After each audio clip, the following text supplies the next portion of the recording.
Hello everyone, welcome back to my YouTube channel. और आज के टॉपिक में हम पढ़ेंगे सेल सिग्नलिंग। ठीक है, पिछले वीडियो में हमने पढ़ लिया था प्रोटीन टारगेटिंग के बारे में, जिसमें हमने आपको पोस्ट ट्रांसलेशनल एंड जो बाकी का दूसरा प्रोसेस था उसके बारे में हमने बता दिया था, जो कि था को ट्रांसलेशन। आज हम पढ़ेंगे सेल सिग्नलिंग के बारे में, जो कि मुझे खुद भी नहीं आता है।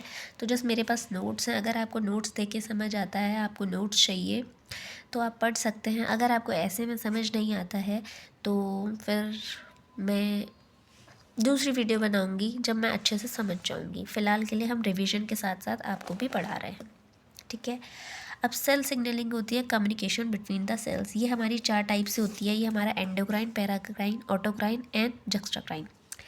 एंडोक्राइन इस तरीके से होता है जिसमें जो सेल रहता है वो सिग्नल मॉलिक्यूल को छोड़ता है। सिग्नल मॉलिक्यूल हमारे ब्लड में जाते हैं, ब्लड से फिर हमारे अदर सेल के रिसेप्टर पे अटैच होते हैं और हमारे सेल को सिग्नल मिलता है। Signal molecule receptor this it will attach and response. जैसे ही हमारा सिग्नल मॉलिक्यूल रिसेप्टर से अटैच होगा, हमारा क्या रिस्पॉन्स जनरेट हो जाएगा। ये होता है एंडोक्राइन। एंडोक्राइन का मतलब होता है कि जब ब्लड में जा रहा है, मतलब कि कोई सेल से बाहर निकल के हमारे ब्लड के अंदर जा रहा है। ठीक है, फिर आता है हमारा पैराक्राइन। पैराक्राइन क्या होता है? Close proximally cells. इसमें जो सेल्स रहते हैं जो एक दूसरे के थोड़े आसपास रहते हैं, वो एक दूसरे में सिग्नल मॉलिक्यूल को छोड़ते हैं और दूसरा मॉलिक्यूल उसको रिसीव करता है। ठीक है, इसमें जो मॉलिक्यूल्स रहते हैं वो शॉर्ट रेंज तक ट्रैवल करते हैं, जैसे कि हमारे हार्मोन्स हो गए और हमारे न्यूरोट्रांसमीटर्स हो गए। तो ये हमारा आ जाता है पैराक्राइन में। फिर आता है हमारा ऑटोक्राइन, जिसमें सेल्फ सिग्नलिंग होती है। अपना सेल्स जैसे कि टी सेल्स खुद ही मैसेंजर्स को छोड़ता है और खुद ही रिसेप्ट करता है और खुद ही फिर रिस्पॉन्स क्रिएट करता है। इसको हम बोलते हैं ऑटो। ऑटो मतलब खुद।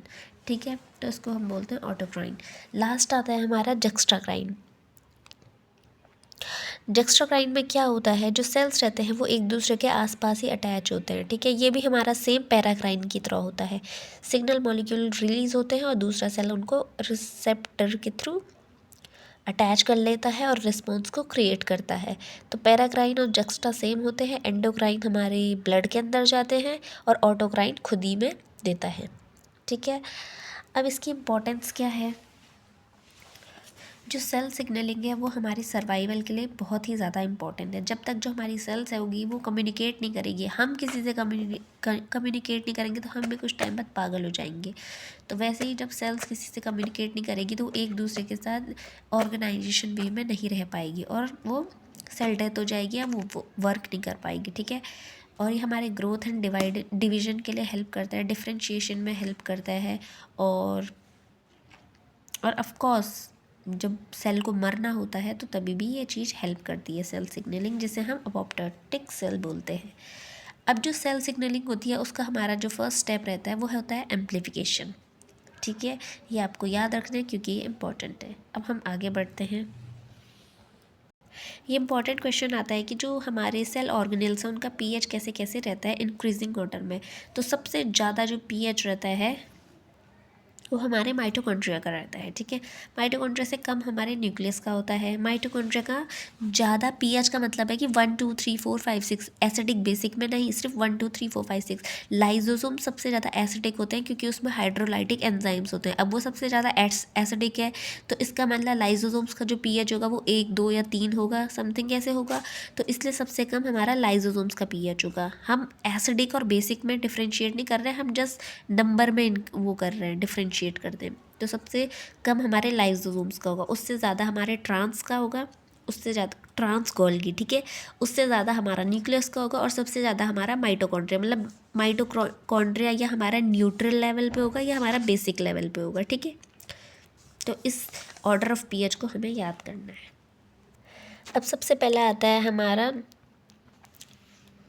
Acetyl choline. एसिटाइल कोलिन क्या होता है? ये एक हमारा सिग्नल मॉलिक्यूल होता है। ठीक है, ये एसिटाइल कोलिन जो रहता है वो हमारे हार्ट में, हमारे सलाइवरी ग्लैंड्स, हमारे स्केलेटल मसल्स में काम करता है। ठीक है, हार्ट में वो हमारा जो हमारी हार्ट रेट होती है उसको डिक्रीज़ करने में हेल्प करता है। सलाइवरी ग्लैंड्स में ये हमारे सीक्रेशन में हेल्प करता है। स्केलेटल मसल में ये हमारे मसल कॉन्ट्रैक्शन में हेल्प करता है। तो एसिटाइल कोलिन हमारा एक सिग्नल मॉलिक्यूल होता है। अब जो सिग्नल मॉलिक्यूल रहते हैं वो अटैच होते हैं दो रिसेप्टर के साथ, ठीक है। एक होते हैं सेल सरफेस रिसेप्टर, एक होते हैं हमारे इंट्रासेलुलर रिसेप्टर। जो हमारे सेल सरफेस रिसेप्टर होते हैं वो हमारे सेल के सरफेस पे प्रेजेंट होते हैं, ठीक है। उससे हमारा हाइड्रोफिलिक सिग्नल मॉलिक्यूल जुड़ता है। अब जो हमारा सिग्नल मॉलिक्यूल होता है वो हमारा हाइड्रोफिलिक मतलब वो वाटर से प्यार करता है, ठीक है, तो हमारे रिसेप्टर से जुड़ जाता है। सेल सरफेस रिसेप्टर में हमारे आ जाता है इंसुलिन और हमारा आ जाता है एडिनाइलिन, ठीक है। दूसरे होते हैं हमारे इंट्रासेलुलर रिसेप्टर। इंट्रासेलुलर रिसेप्टर क्या होते हैं, वो हमारे रिसेप्टर जो होते हैं वो हमारे सेल के अंदर प्रेजेंट होते हैं, ठीक है।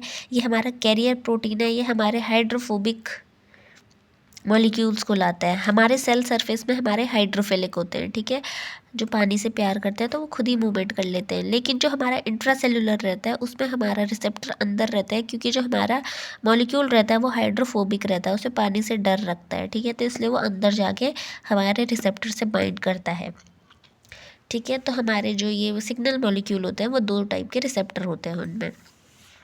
अब जो हमारे स्टीरॉयड्स होते हैं वो हमारे तीन टाइप के होते हैं, एस्ट्रोजन, प्रोजेस्टेरोन एंड टेस्टोस्टेरोन। ये हम पढ़ेंगे एनिमल फिजियोलॉजी में। अब एक हमारा आ जाता है एक्सेप्शन, जिसे हम बोलते हैं प्रोस्टाग्लैंड। ये जो प्रोस्टाग्लैंड होती है ये हमारा फर्स्ट सिग्नलिंग मॉलिक्यूल होता है, ठीक है। ये हमारा बहुत ही इंपॉर्टेंट क्वेश्चन है कि हमारा प्राइमरी सिग्नलिंग मॉलिक्यूल कौन होता है, प्राइमरी। तो प्राइमरी हमारा प्रोस्टाग्लैंड होता है। जो मॉलिक्यूल होता है ये भी हमारे जो मॉलिक्यूल होता है वो सेल के अंदर एंटर करके हमारे रिसेप्टर से बाइंड करता है, ठीक है। ये हमारे इंट्रासेलुलर रिसेप्टर का एक एक्सेप्शन है, प्रोस्टाग्लैंड, जो कि हमारा प्राइमरी सिग्नलिंग मॉलिक्यूल है। अब हमारे जो सेकेंडरी मैसेंजर्स या हमारे सेकेंडरी सिग्नलिंग मॉलिक्यूल है उसमें हमारे बहुत ही इंपॉर्टेंट आ जाते हैं। उनमें आ जाता है हमारा इनॉर्टिसोल ट्राईफॉस्फेट, ये मैंने दो बार लिखा है, इनॉर्टिसोल ट्राईफॉस्फेट, हमारा साइक्लिक एएमपी, साइक्लिक जीएमपी, और हमारा डाई एसिटाइल ग्लिसरॉल, ये हमारे सारे के सारे हमारे एपिनेफ्रिन, ठीक है, ग्लूकागॉन, ल्यूटिनाइजिंग हार्मोन, ये सारे के हमारे हमारे सेकेंडरी हॉर्मोन्स हैं, सेकेंडरी मैसेंजर्स हैं। और प्राइमरी में हमारा प्रोस्टाग्लैंड है, तो ये इंपॉर्टेंट है। सेकेंडरी में हमारा इनॉर्टिसोल आएगा, हमारा साइक्लिक जीएमपी आएगा, हमारा डाई एसिटाइल ग्लिसरॉल आएगा, हमारा ग्लूकोजन, हमारा ल्यूटिनाइजिंग हार्मोन और हमारा एपिनेफ्रिन, ठीक है। ये सारे के सारे हमारे सेकेंडरी मैसेंजर्स हैं, ठीक है। इनको हम इंट्रासेलुलर सिग्नलिंग प्रोटीन्स भी बोलते हैं, जो हमारे सेकेंडरी मैसेंजर्स होते हैं, क्योंकि ये हमारे सेल के अंदर काम करते हैं। अब जैसे ही हमारा जो प्रोस्टाग्लैंड या कोई भी हमारा प्राइमरी सिग्नलिंग मॉलिक्यूल जब हमारा रिसेप्टर पे बाइंड करता है तो हमारे सिग्नल जाता है हमारे कैंप को, कैंप के बाद हमारा जो कैल्शियम को, उसके बाद हमारा CCMP और IP3 को, और उसके बाद हमारे डिफरेंट इफेक्टर प्रोटीन्स में हमारे जो सिग्नल्स रहते हैं वो मूव कर जाते हैं। आगे जाके हम इस चीज़ को डिटेल में पढ़ेंगे, ठीक है। अब हम पढ़ेंगे प्रोटीन्स कितने टाइप के होते हैं, ठीक है, जो सिग्नलिंग में हेल्प करते हैं। अब जो प्रोटीन्स होते हैं वो हमारे 5 टाइप के होते हैं। सबसे पहला आता है हमारा जी प्रोटीन। जो जी प्रोटीन रहता है वो हमारे GTP से बाइंड करता है, फिर GTP से हमारा GTPase बनाता है, जिसमें वो हमारे GTP को रिलीज़ कर देता है, ठीक है। GTP से हमारा GDP बनाता है, जिसमें वो GTPase की मदद लेता है, ठीक है। इसको हम ग्वानाइन एक्सचेंज फैक्टर भी कहते हैं, क्योंकि वो GTP का यूज़ करता है, ठीक है। अब जो ग्वानाइन एक्सचेंज फैक्टर होता है ये हमारे GTP को रिमूव करता है और फिर से हमारे GTP को अटैच कर देता है, ठीक है। मतलब एक तरीके से GTP प्रोटीन हमारे जो जी प्रोटीन होता है वो हमारे GTP से बाइंड करता है, फिर हमारे GTP को वो GDP में कन्वर्ट कर देता है, फिर हमारा ग्वानिन एक्सचेंज फैक्टर आता है, वो दोबारा से GDP को रिमूव करता है और GTP को अटैच कर देता है। तो एक साइकिल तरीके से चल रही है जी प्रोटीन में। दूसरा आता है हमारा प्रोटीन फॉस्फेट। जो प्रोटीन फॉस्फेट रहता है वो हमारा जो प्रोटीन रहता है वो हमारे फॉस्फेट से जुड़ा रहता है। उसके बाद ये प्रोटीन फॉस्फेट जो रहता है ये हमारे फॉस्फेट को रिमूव करके प्रोटीन ही प्रोटीन बना देता है, ठीक है। फिर आता है हमारा प्रोटीन काइनेज। ये जो प्रोटीन रहता है ये क्या करता है, ये ATP का यूज़ करके ADP बनाता है, और एक ATP का यूज़ हमारे किस में करता है, फॉस्फोराइलेशन में करता है, प्रोटीन काइनेज। तो प्रोटीन काइनेज क्या करता है, फॉस्फोराइलेशन, ये मैंने पिछली वीडियो में भी बताया था। फिर आता है हमारा प्रोटीन फॉस्फोराइलेज, ठीक है, ये हमारे फॉस्फेट को ऐड करता है प्रोटीन पे, ठीक है। प्रोटीन फॉस्फेटेज प्रोटीन फॉस्फेट को रिमूव करता है, प्रोटीन फॉस्फोराइलेज हमारे फॉस्फेट को ऐड करता है। ओके, फिर आता है हमारा प्रोटीन फॉस्फोडाइईस्टरेज, ठीक है, ये हमारे डाई ईस्टर बॉन्ड को ब्रेक करता है। डाई ईस्टरेज मतलब ये हमारे डाई ईस्टर बॉन्ड को ब्रेक करेगा। तो ये सारे हमारे प्रोटीन के पार्ट्स हैं जिसकी हमारे इंपॉर्टेंट है, हमें वर्क याद रखना है। जी प्रोटीन हमारे जीटीपी से बाइंड किया, प्रोटीन काइनेज ने हमारा फॉस्फोराइलेशन किया, और प्रोटीन फॉस्फेटेज ने हमारा फॉस्फेट को रिमूव किया। ये सारी चीज़ें हमको याद रखनी है। अब हम पढ़ेंगे थोड़ा सा जी प्रोटीन के बारे में, ठीक है। ये हमारे आज की वीडियो का लास्ट टॉपिक होगा, जी प्रोटीन। जो जी प्रोटीन होता है वो फॉस्फोराइलेशन नहीं करता है, क्योंकि वो बस जीटीपी से जीटीपी बनाता है, ठीक है। जीटीपी से हमारा जीडीपी बनाता है। ओके, जो जी प्रोटीन होता है वो हमारा मोनोमेरिक मतलब सिंगल यूनिट में भी पाया जा सकता है, और हमारा ट्राइमेरिक मतलब 3 सब यूनिट में भी पाया जा सकता है।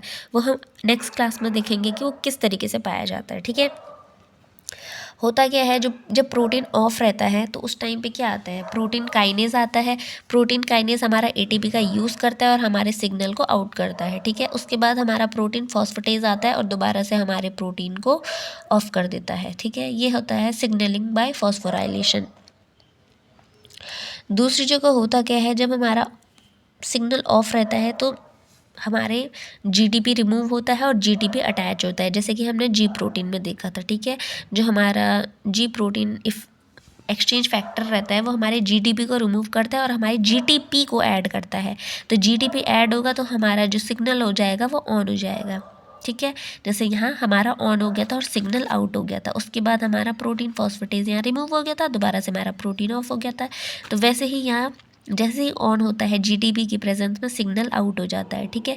उसके बाद जीटीपी हाइड्रोलाइसिस होती है, और जीटीपी हाइड्रोलाइसिस होते ही हमारा जो प्रोटीन है वो दोबारा से ऑफ चले जाता है। तो सेम ही चीज़ बताई गई है, एक जगह हमारा एटीपी का यूज़ हुआ, एक जगह हमारा जीटीपी का यूज़ हुआ, ठीक है।